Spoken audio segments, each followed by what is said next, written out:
Happy Valentine's Day. Thank you for tuning in to the Lessons of Vietnam show. This is where we strive to tell the real stories of the Vietnam War and the men and women who served. It is important to dispel the mistrust, and misunderstandings of the war and its participants.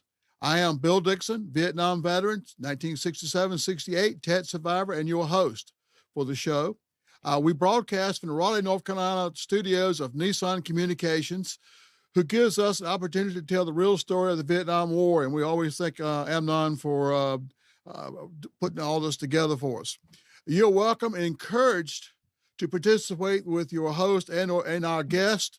You can see the numbers there on your screen or the computer's 2K voice if you want to come in on Skype. 919-518-9773. If you want to call in, ask questions, make comments or whatever during the show. Tonight, our show is a very special show. It's about we do most of our shows strictly about Vietnam, but tonight we're going to be doing a show that covers Vietnam veterans and Korean War veterans and those afterwards a little bit. So we're kind of hitting the gamut there on those, but we show is the Camp Lejeune contaminated water situation, and the benefits and so forth. And our special guest tonight is our friend and special guy, Tony Mussolino, who is the chairman of the Vietnam Veterans of America's benefits chairman. When it comes to helping veterans, and there is nobody better than Tony. He is tops at A1. And Tony, I'm going to jump right on over into you and let you get started to tell us what we need to do for us to cover the Camp Lejeune situation with the water. This is for Marines families, and for workers, the civilian workers were there. Tony, it's all yours. Take it away. Thank you, Bill. It's good to be with you again. It's pretty nice here in Wilmington. I hope it's nice where you are too. I would like to start this by saying that during this presentation, I'm going to identify form numbers and addresses which will be pertinent and important information that's needed when you file a claim. In each of the areas where I show these forms and talk very shortly about them, I'll hesitate long enough, hopefully, for you to be able to copy down the numbers. After each one of those, you copy the number down, then you can go to Google and type in the number and it will come up for you. These forms are downloaded, like I said, and that's it. The other thing I would like to point out is this has been a long time in getting done, and for some reason or other, there's an attitude that the VA is not willing to get involved in it. I will tell you that since last month when my chapter got involved in this, I have had nothing but unequivocal support and help in gaining information so that I could present this to you tonight.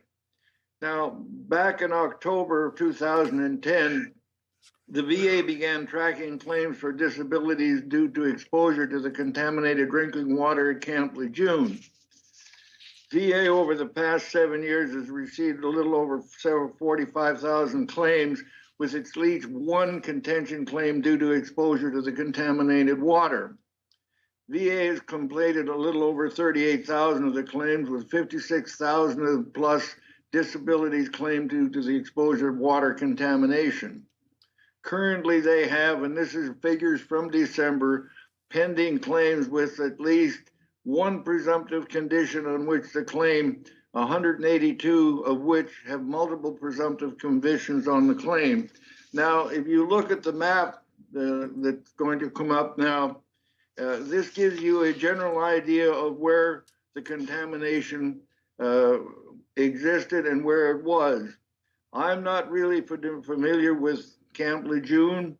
I don't know it all, but if you look at this and you can tell that you were in that area, please do so. Now, for your information, if you can't remember this and you need to look at it later, at the end of this presentation, you will be told that you can come back onto the website and go into the on-demand thing, and it'll show you how to get there, and then you can look closer at this map and presentation. If you were in the Camp Lejeune area during that period of time and you're not sure about it, put in a claim and let it be determined yes or no whether you were in that area. If you don't put in a claim, you can't get assistance. Next.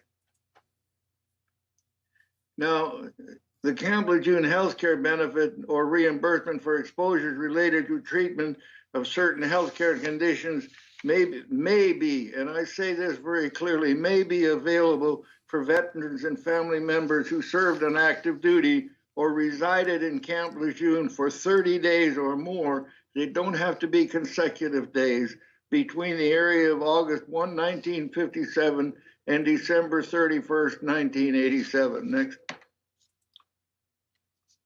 From August 1, 53 to December 31, 87, service members and their families living at the United States Marine Corps base at Camp Lejeune, North Carolina, were exposed to drinking water contaminated with industrial solvents, benzene, and other chemicals.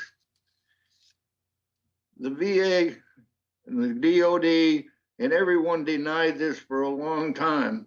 But on August 6, 2002, the Honoring of American Veterans and Caring for Camp Lejeune Families Act of 2012 was signed into law. Gex.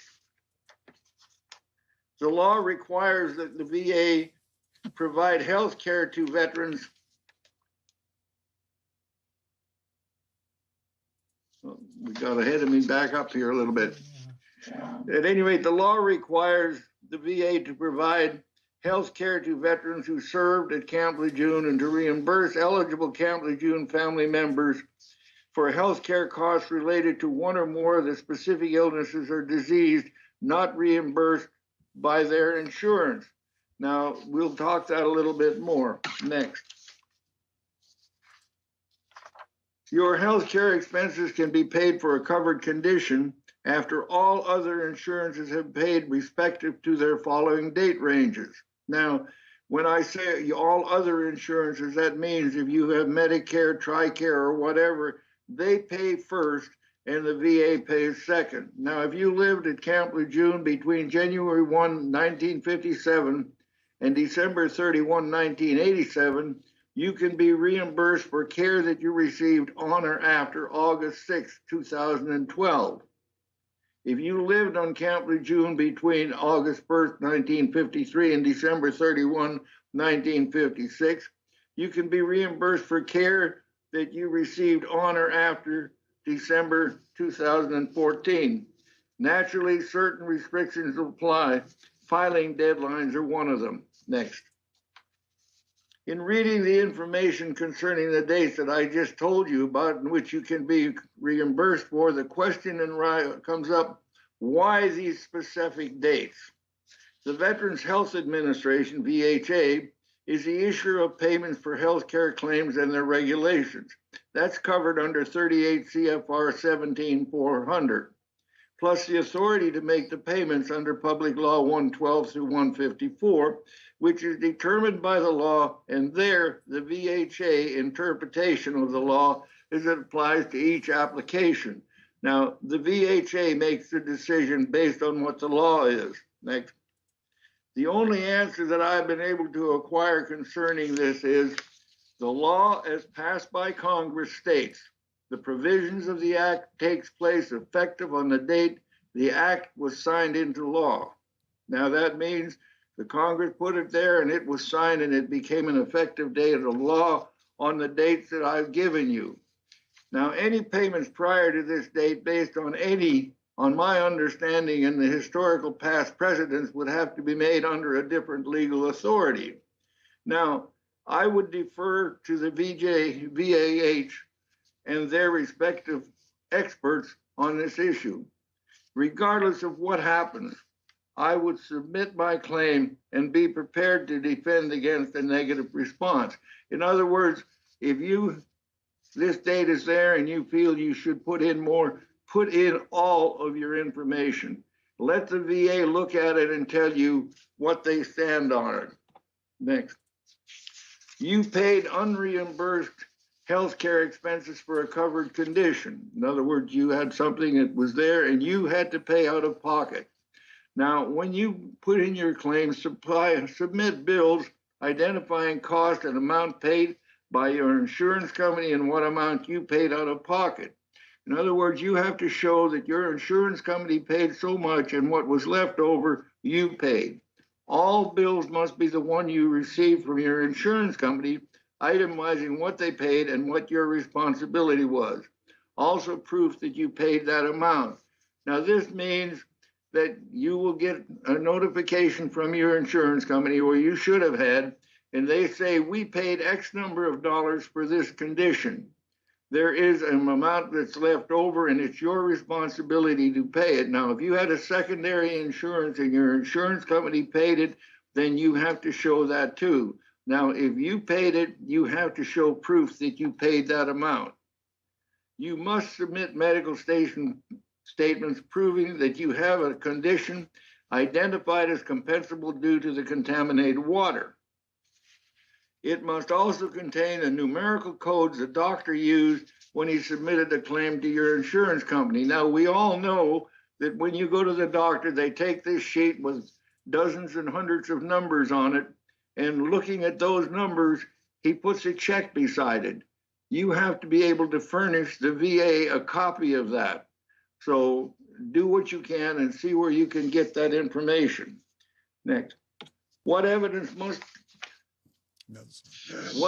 must accompany your application? You have to have a DD 214. You have to show what, now this is for dependents. What is your relationship to the veteran? Is a marriage certificate, a birth certificate, adoption papers, or whatever shows that you have a legal right to be part of the veteran. Proof of residence. Military orders can be gotten, base housing records, utility bills, or any other document providing residence. If you can't get that, there is an outside chance that if you contact the IRS with the date that you were there, and if you filed income tax with your address on base, you can probably, and again, I say probably, get information from them showing that you paid taxes from that date. I can't guarantee it, but that is one of the ways you can go to get it. Medical documentation of disease or illness for which the benefit is claimed. You have to have a doctor's certificate saying, yes, you have this disease or illness and that you are being treated for it.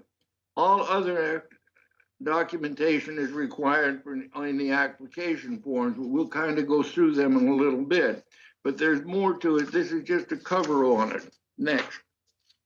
Now, make sure that your physician or care provider is aware that the VA is your secondary payee in all treatment for disease caused by exposure to the contaminated water. Give him or her a copy of the diseases. In other words, you have to let your doctor know, or your hospital know, that you have a health care policy or it's covering you, and whatever you don't pay and what they don't pay and you have to pay, the secondary payee for the treatment would be the VA. And make sure that the doctor or whomever knows what the diseases are. Give them a copy of it. Now, there's one thing that's very important for everyone to note, and I think this is important. Next. If you are the spouse of a veteran who served at Camp Lejeune during the required reporting period, and that veteran is now deceased and passed as a result of one of the identified conditions caused by the contaminated water, you may be entitled to benefits. Now, this doesn't mean that you had to be on the base. If you, the spouse, married the veteran, he lived on the base during those periods of time, and you married him after that, and he developed one of the diseases that is caused and identified as being caused by the water, you can file a form VA 21-534. Now, here again, I'm going to say, when you start doing this, find a service officer to help you. All of the agencies, military service organizations have one with them, and you can talk to them and they can help you. And when you do, please include a copy of the veteran's death certificate, your marriage certificate, and if the death certificate identifies the cause of death of one of the presumed conditions, apply for indemnity compensation. Again, get a hold of your service officer and find one and see if he can help you get along a little bit better. Next. Now, the Camp Lejeune disciplinary and death benefits. On March 14, 2017, the VA published a final rule creating a presumptive of service connection for 8 diseases associated with exposure to contamination in the water at Camp Lejeune. That's found in 38 CFR 3.309, subparagraph F. Veterans must have served at least 30 days or more, and they don't have to be they can be non-consecutive, at least from beginning August 1, 1953 through December 31, 1987. Now, this is not what the dependents do. This is strictly for the active duty military individual that was there. If you come out, he has adult leukemia, aplastic anemia, and other myoplastic syndromes, kidney cancer, bladder cancer, multiple myeloma, liver cancer, non-Hodgkin's lymphoma, or Parkinson's disease, use the form and apply to get service connection for that. Now, next.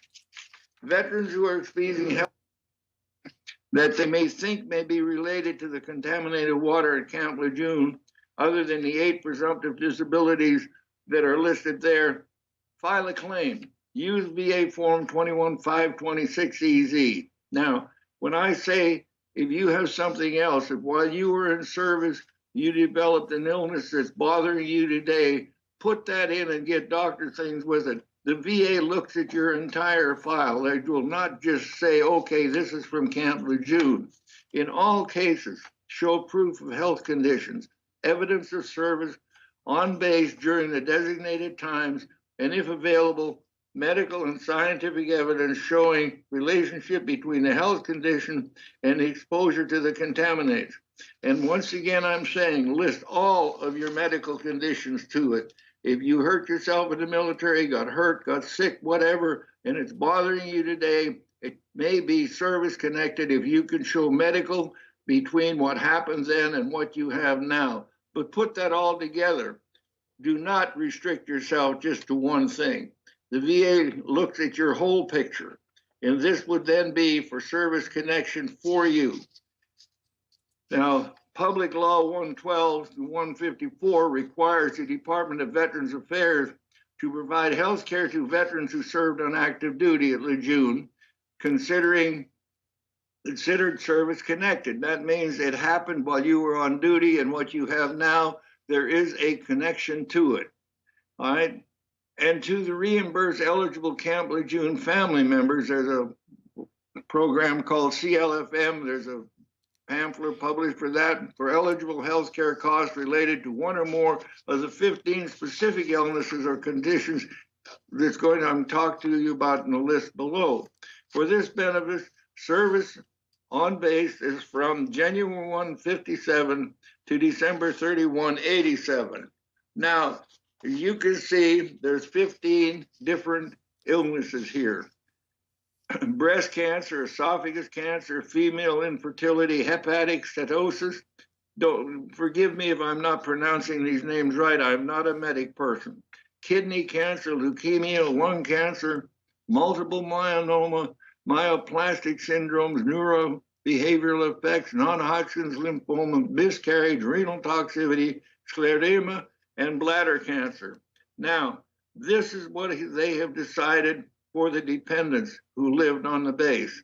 To those of you who were active duty on the base, should any of these should you fall into any one of these conditions, please put that down and apply for it. Now, there are things here that would apply if you were a member of the women's service, women Marine. There's some things there that would apply to you that are not listed on the others. Look at it and see if it applies to you. Put in for it. The only thing that can happen is they'll say, no, you are not qualified. And in referring to the various forms required to be submitted by non-military persons, that's family members who resided in Camp Lejeune during the period, when applying for benefits for illnesses and diseases caused by the contaminated water situation, I'll cover these subjects in general terms. and explain what is necessary to submit your claim. Again, there is no guarantee that the VA will approve your application, but if done properly and you follow every line that they have, there may be cause for disagreement if the claim initially fails. You can say if you don't like it, if they say something isn't there and you can show that it is, you can go back and say, look, I disagree with what you're saying. Please review it. And whatever you do, keep in touch with your service representative as your claim progresses. Now, as I said in the beginning, I would go over very briefly the major forms that are necessary and go slow with them and give you a 1 or 2 line explanation of what they are. We will talk about them a little bit further after this.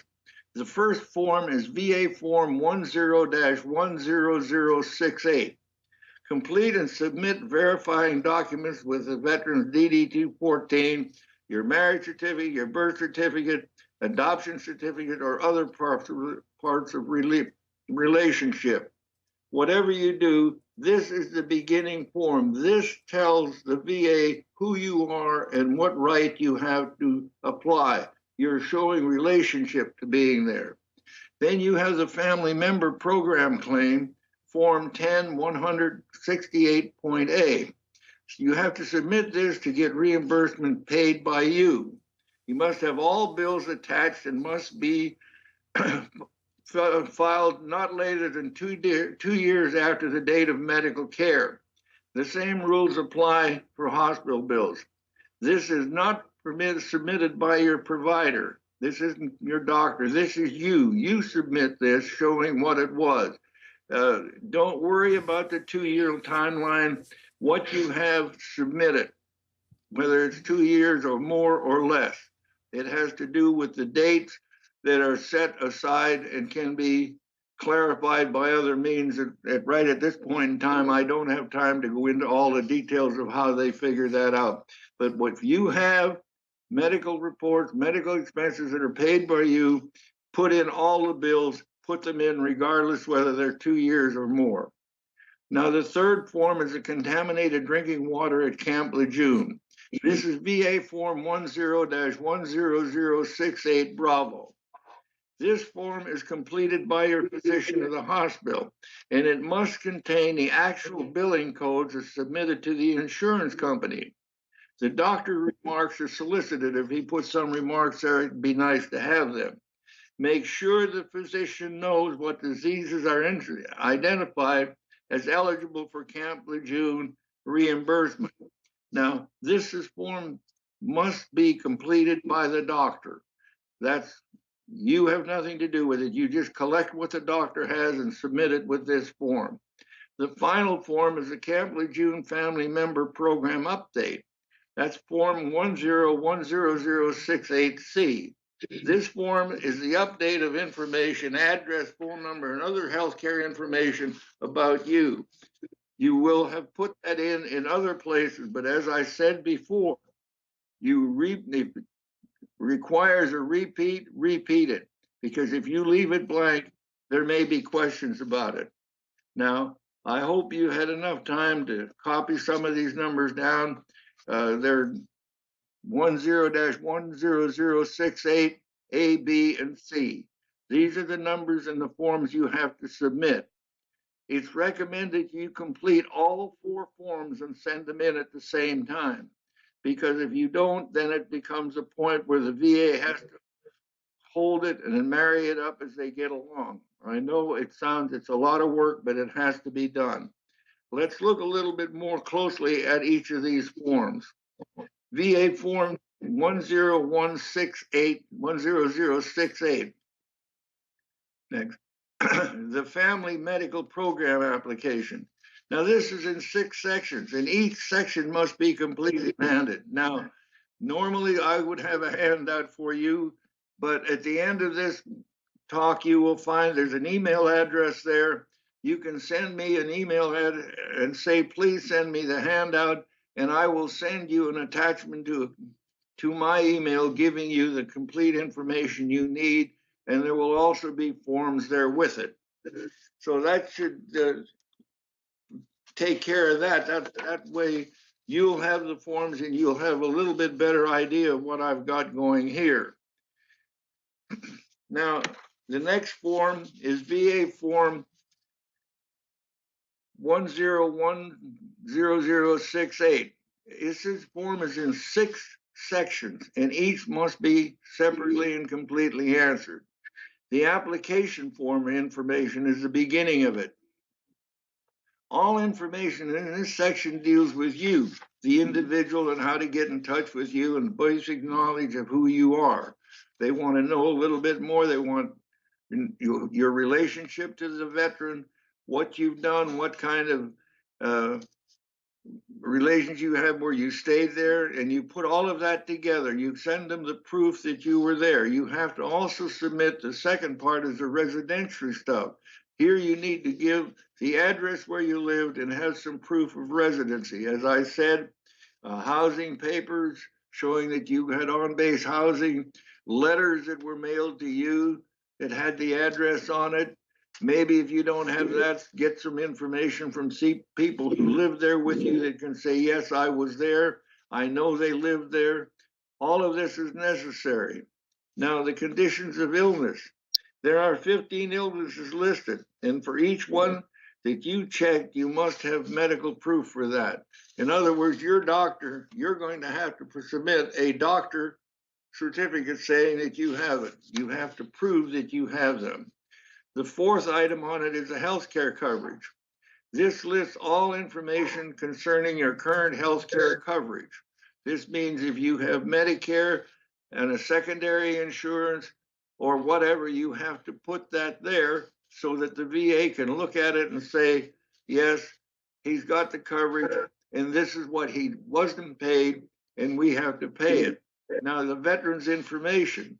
You have to list information about the veteran through whom you are claiming the benefits. As I said before, and that you have a birth certificate as a veteran, that'd be a good idea. A death certificate, a marriage certificate, anything that can prove that you were with the veteran and that the veteran is you were the veteran's dependent or was with him.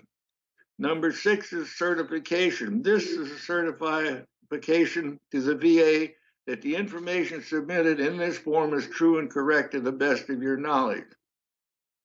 Now, as a side note, if you attach proof to all of the questions answered as recommended, there will be no request from the VA for clarification or certification of statements you make concerning the application. That means you've given them full information that's necessary. Now, the next program is a family member program claim form. That's 10-10068 alpha.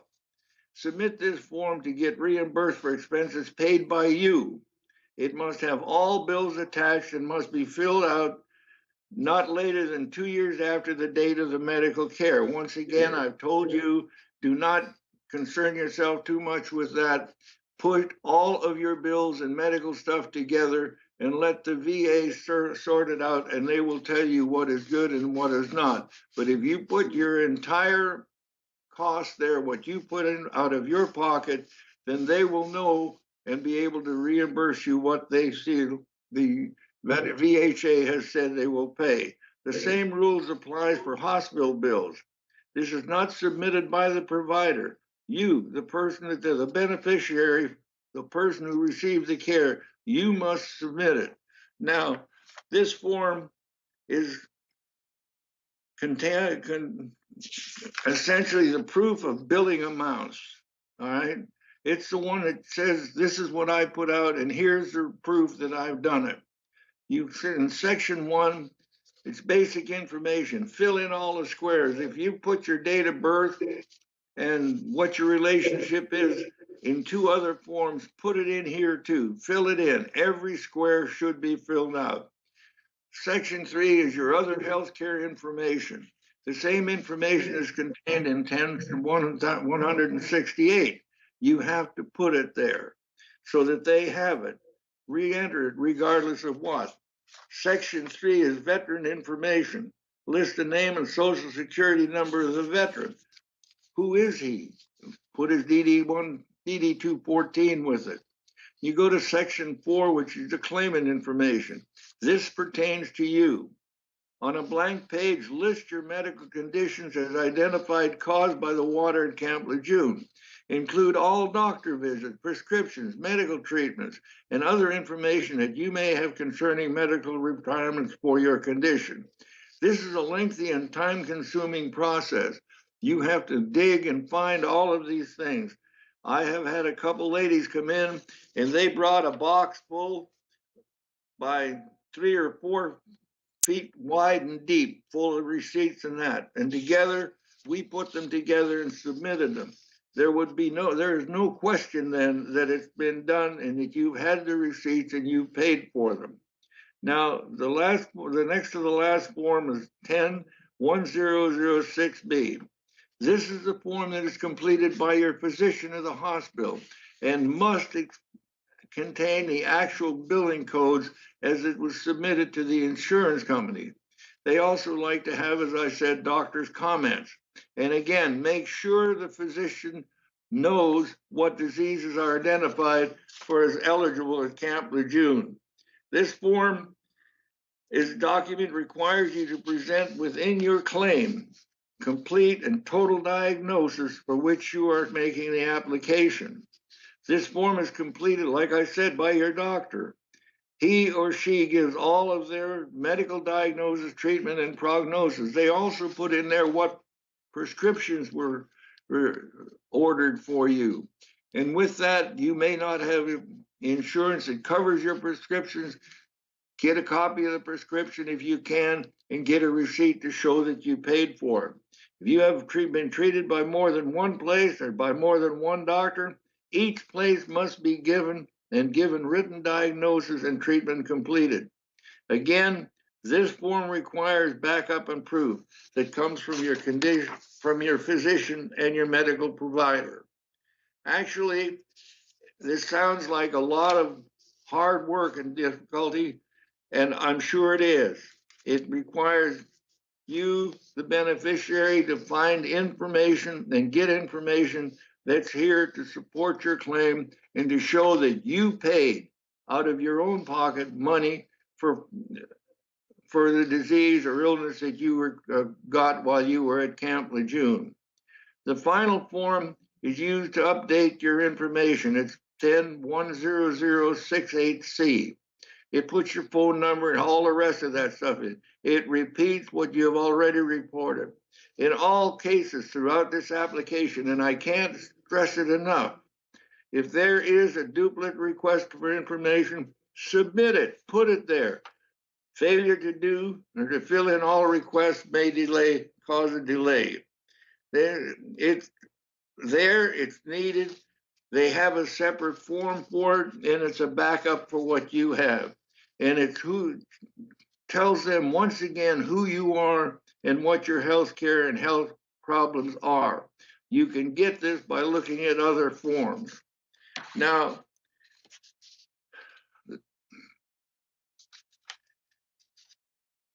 this form, the 1068C, 10068C, is to use updating your address, as I said.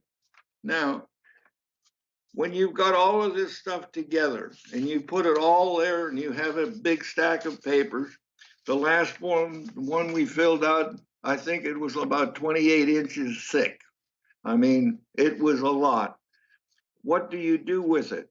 Well, you send these, if you're a military person and you're applying for service connection, you fill out the form and you send it to the normal channels of the Department of Veterans Affairs, Winston-Salem Regional Office, 251 North Main Street, Winston-Salem, 27155. If you have a service officer, work with him or her, and they will help you fill out the form, put all of the information together. It'll be called a fully developed claim. They will fax it in, and the VA will work with that and come back with it. If they need more information, they will come to you for it. Now, if you're a dependent and you have all this stuff implied. There's no way to fax it because the amount of material you have is way beyond a lot of capabilities of fax machines. So you mail it into the Department of Veteran Affairs, Financial Service Center, P.O. Box 149200, Austin, Texas 78714-9200. At this area, it's reviewed, evaluated, and checked for completeness. From there, it's sent to another office.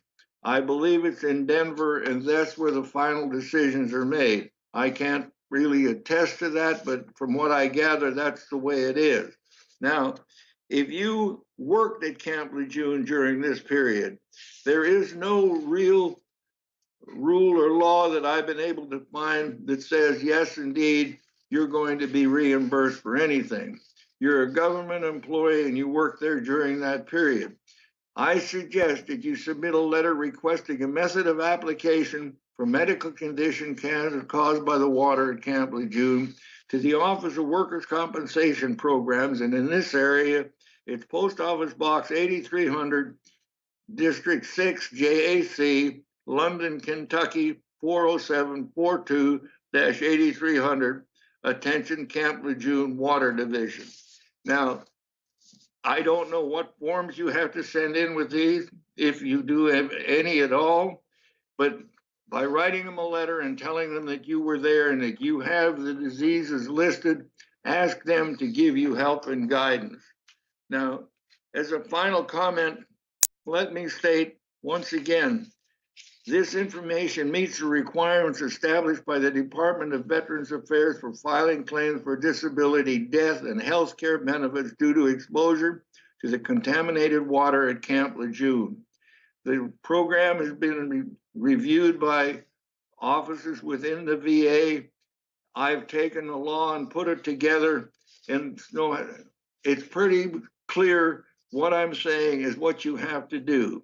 So no matter how difficult it is to gather all the information required, it's necessary to determine eligibility for the claim benefit. You have to get the information. You have to prove that you had it. VA has a statutory duty to assist you, and will do so if you provide the location where you believe a relative information may be stored. In other words, if you can't find it, maybe the VA can help you find it. You have to ask for help. The old thing is, ask and you shall receive. Even if all the information is present, there is still no guarantee that you will be approved. But if you are not approved and you put all the information there and everything is said the way it's supposed to be done, all right, and they disapprove it, they will tell you why. And that will give you then the opportunity to look at it and say, I disagree with what you're saying. Here is what I've had. This is what I've done. Please look at it again. And here's new information or what I'm disputing with you. In the event you did not complete all the information or gain all the information concerning the forms presented while I've been talking to you, and I've been talking a little bit fast and maybe I shouldn't have, send your request to me at tonedeb@yahoo.com, and I will transmit an entire handout package to you via email as an attachment. I would like you to identify your request by city and state if you live. This is only for me to know how far out and everybody that was in Camp Lejeune during this period is. Success in your application can't be guaranteed by me or anyone else. However, if you meet all the requirements, there should be little or no problem. I've also attempted to show you some of the things that you can do to get help from the Veterans Administration. In filing for assistance for health issues caused and due to the water condition at Camp Lejeune. I hope that helped a little bit. I want to repeat what I've said all along. Whatever the question is and how many times the question is asked on those forms, do it, fill them in, make sure it's all there. Get your information, try and keep it in an orderly fashion so that when it's put there, it can be looked at and VA can say yes, no, and whatever it is. I hope this has helped you a little bit. If it didn't, contact a service officer to get some more help. In the meantime, thank you for your time and attention. God bless you. Take care of yourself. Be safe. Welcome home. And more importantly, thank you for your service.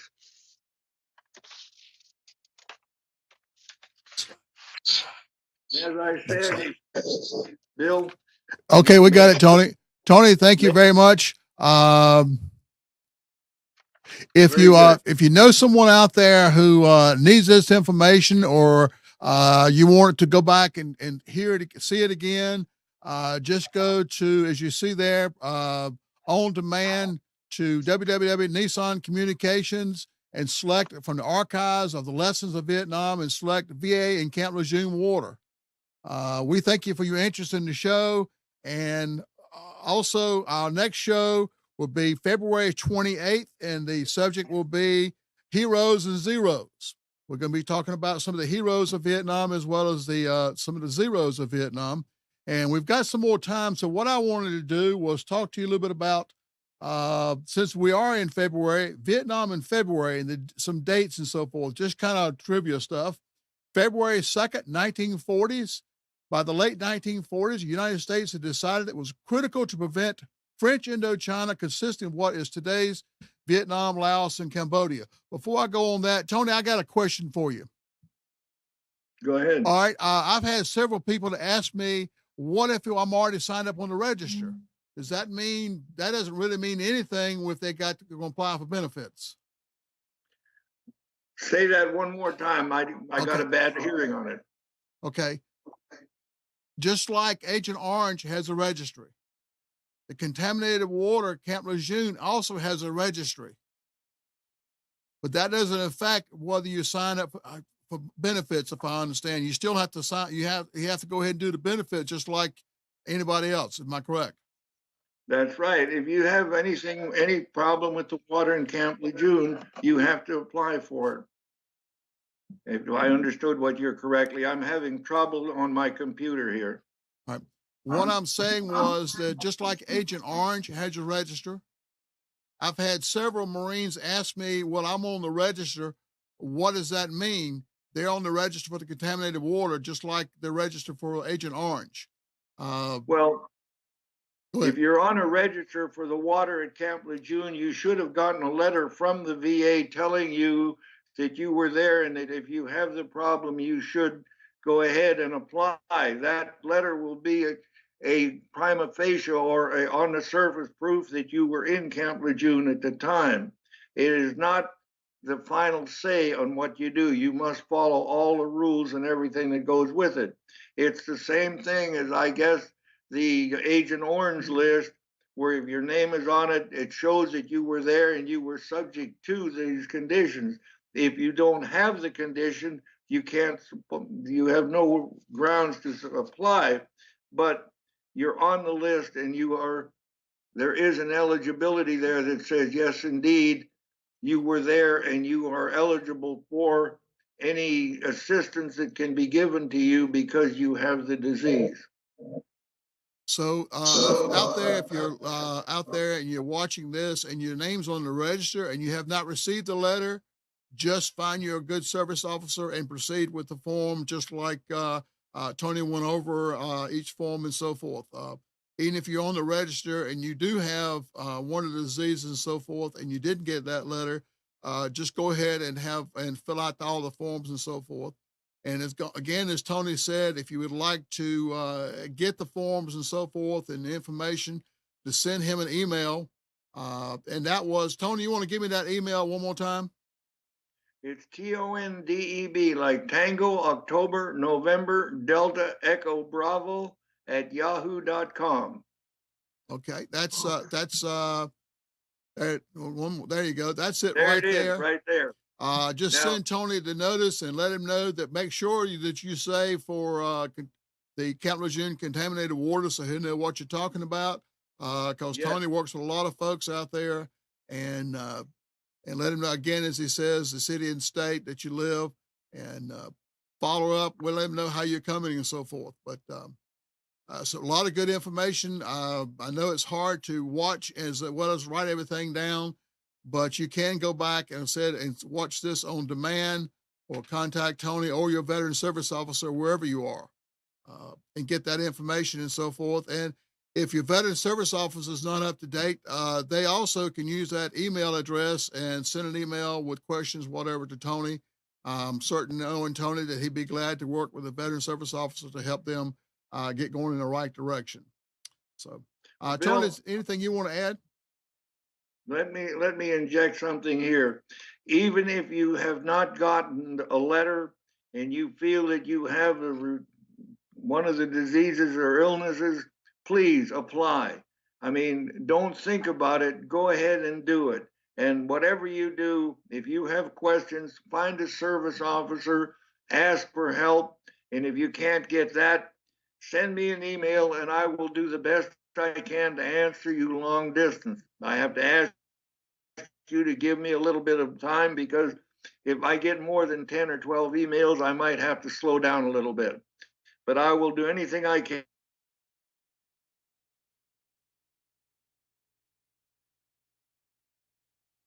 Okay. Thank you, Tony, very much for all that good information and so forth. As always, having you on and puts out a lot of good, valuable information out there for veterans, families, and so forth. And I'll be looking forward to seeing you at the Vietnam Veterans America State meeting this coming weekend. And we can kind of go over this again. And I believe you're going to do a presentation there for the officers and so forth at the meeting, aren't you?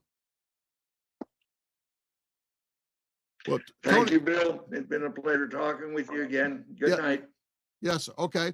Well, let me get back to what we were talking about now. Some of the things that are going on in February. I think this one's interesting because February 2nd, 1940s. Everybody says, well, when did we get involved in Vietnam? Well, by the late 1940s, the United States had decided that it was critical to prevent French Indochina, consisting of what is today Vietnam, Laos, and Cambodia, from becoming a communist-controlled region.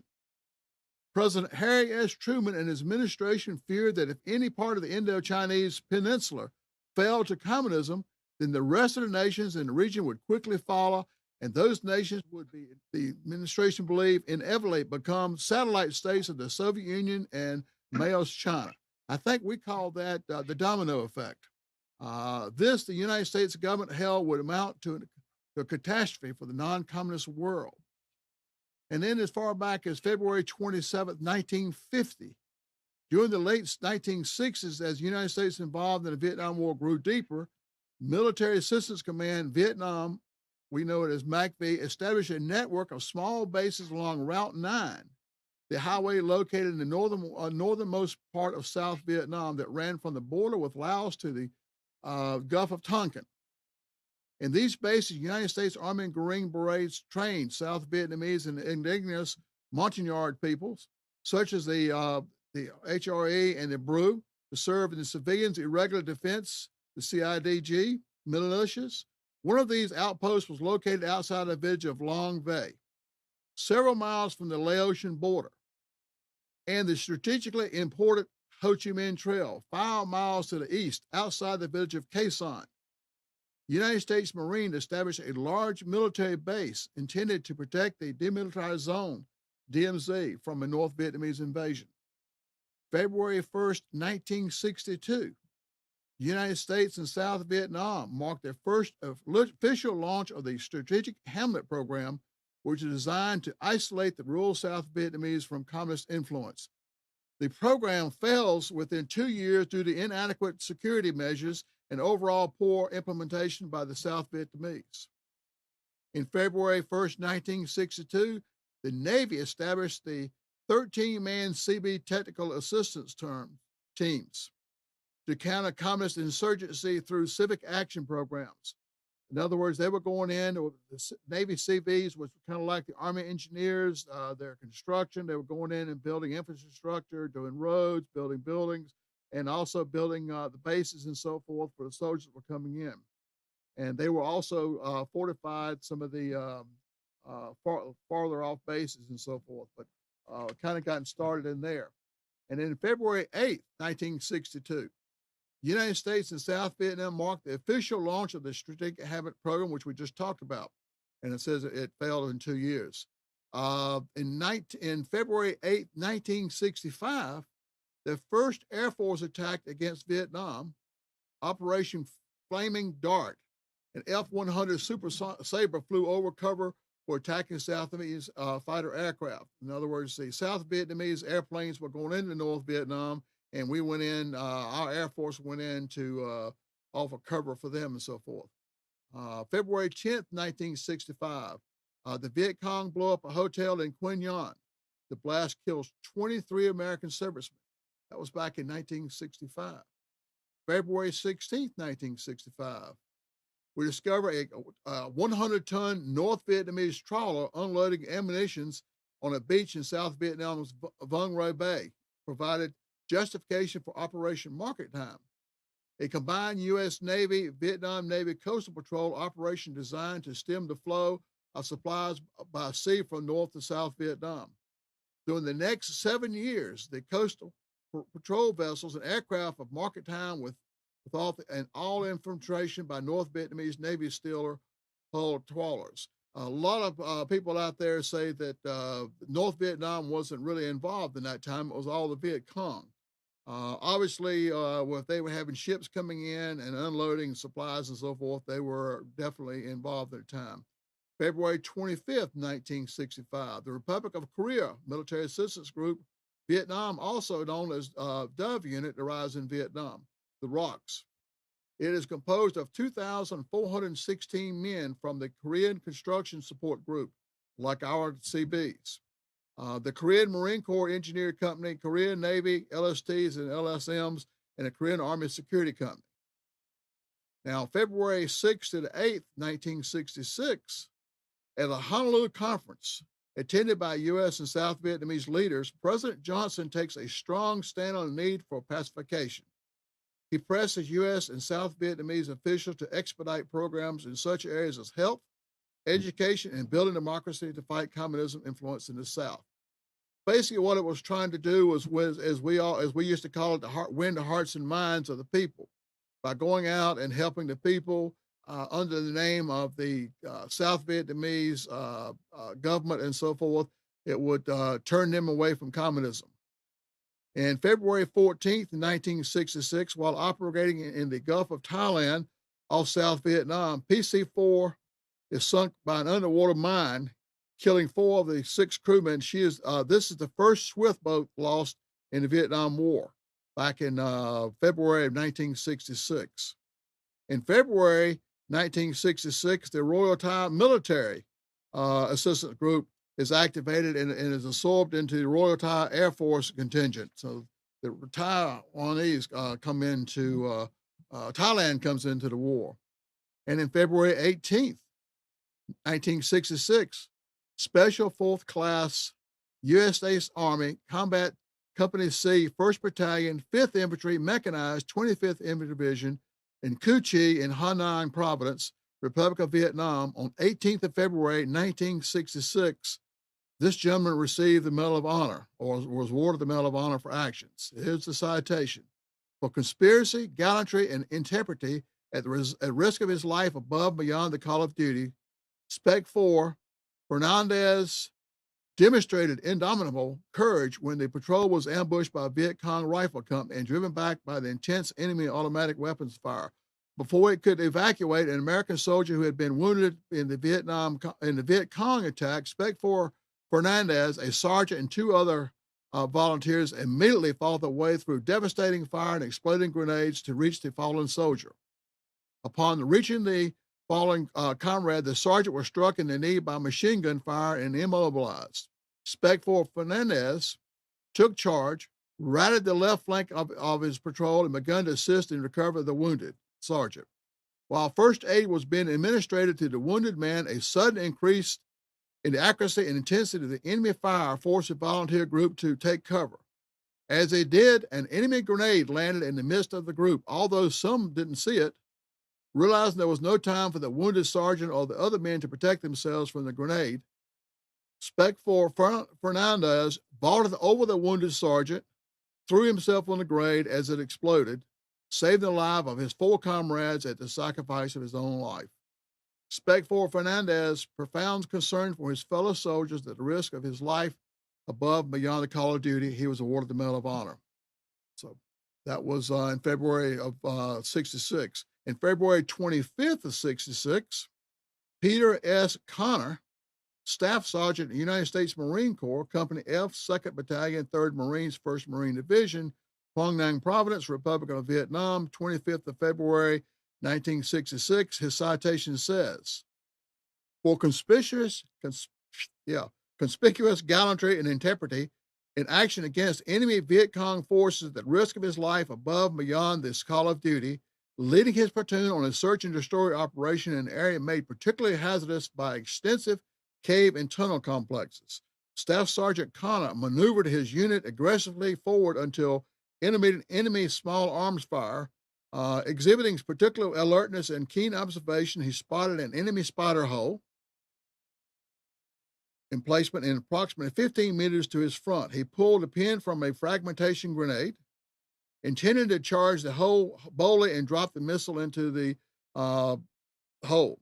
Upon pulling the pin, he realized that the firing mechanism was faulty and that even as he held the safety device firmly in place, the lever, the fuse charge was already activated.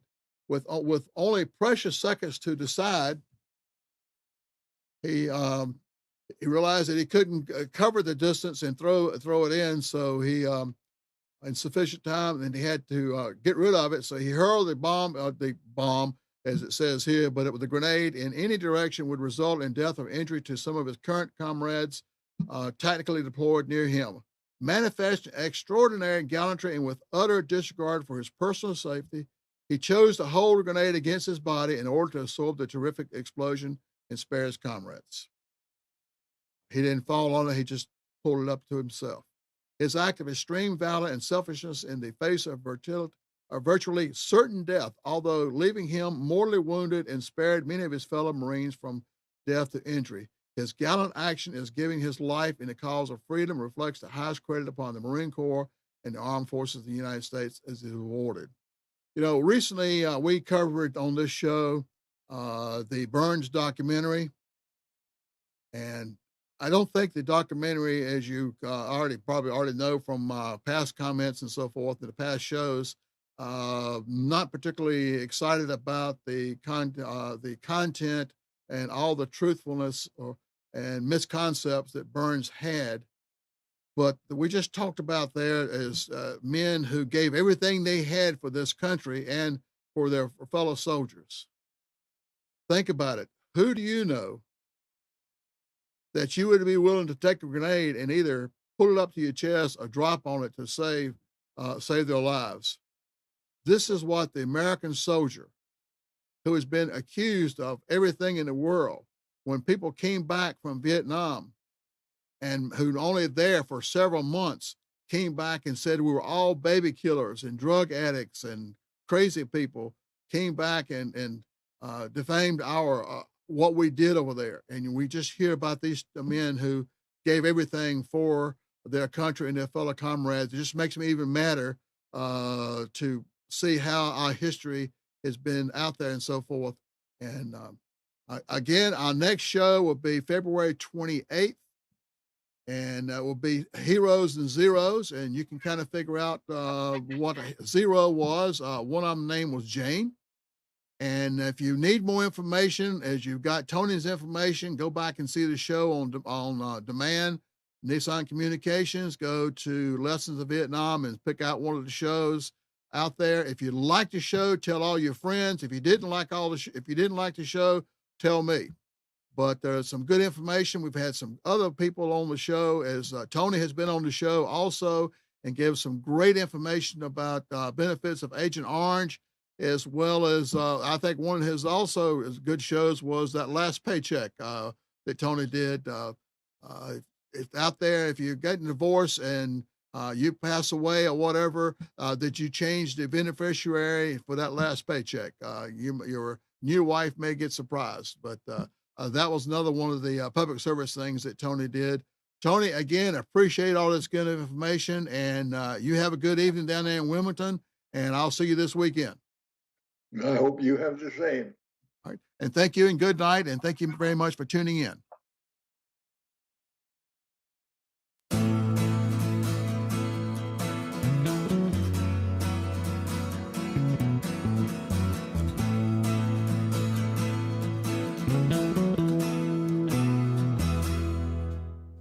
You are tuned to the Nissan Communications Network.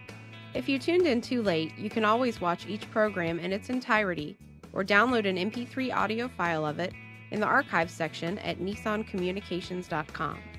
Don't forget to subscribe to our YouTube channel, follow us on Twitter, and like us on Facebook. Sponsored by Telestream's Wirecast software, StreamingGear.com, Carolina Apparel, and DeltaForce.net.